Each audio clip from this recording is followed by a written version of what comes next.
last fall, in my backyard, I have a water feature. There's 3 falls there. And last fall, I had this zinger idea. I want to add an upper fall. Ooh. I thought that would be like, wow. And that's what I wanted to do. So I created a structural tension chart to have that accomplished. Now this fall is a 3.5-foot fall.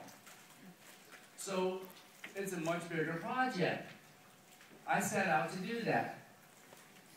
So if that's my water feature, and I have my zinger, and I'm focused on this, my first choice of action steps happens. Okay? I'm focused, I'm dedicated, I'm on purpose, I'm going towards that goal. Something happens. A roadblock. So it takes me off course. It puts me now over here. Once I'm over here, if you're dedicated, there's all these excuses that are going to happen. But if you notice, when you have focus, you see I'm still attached, and I'm still looking. I'm still got my eye on that doggone goal. So all I do, and where I'm at right here, it may be an additional structural potential chart. That's why you have the little boxes next to those lines. You have an additional structural tension chart. But it doesn't change the fact that I'm getting exactly to where I want to go. So I move a little bit closer. So now, just like on that first page, when you get closer, what happens? The slack begins to go away. You can see that back there. The slack begins to go away. And when the slack begins to go away, if you don't have an additional structural tension, you know what's going to happen? No. You may not even get to what you really intend to have happen. So this is what you need to do. So on that first page, you came up with a number. And at the top is where you're wanting to be in 6 months in your organization. I want you to take now that number, whatever that number is, and I want you to put that now on B, that is your current reality. And do you see what you're doing at that point? You're taking what was that goal, and now you're making a much bigger goal past that.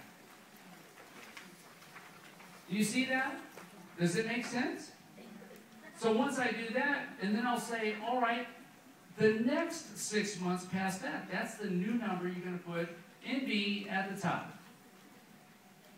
Just complete clarity. So what was at the top of A, whatever number you came up with at the top of A, goes in the bottom of B.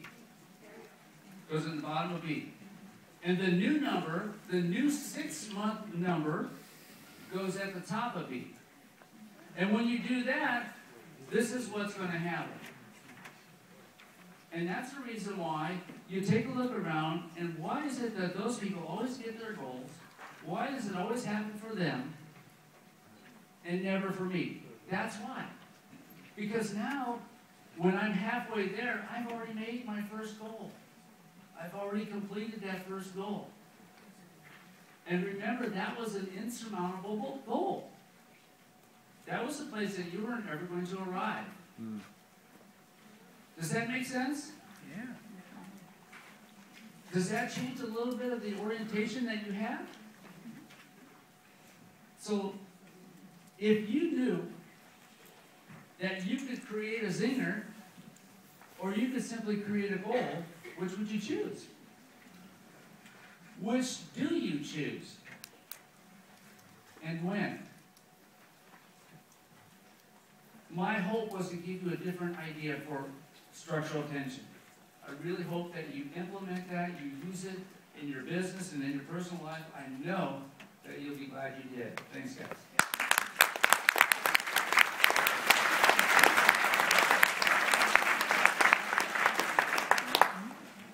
thank you, Kelly Critser. Did you guys understand that a little bit more? Absolutely.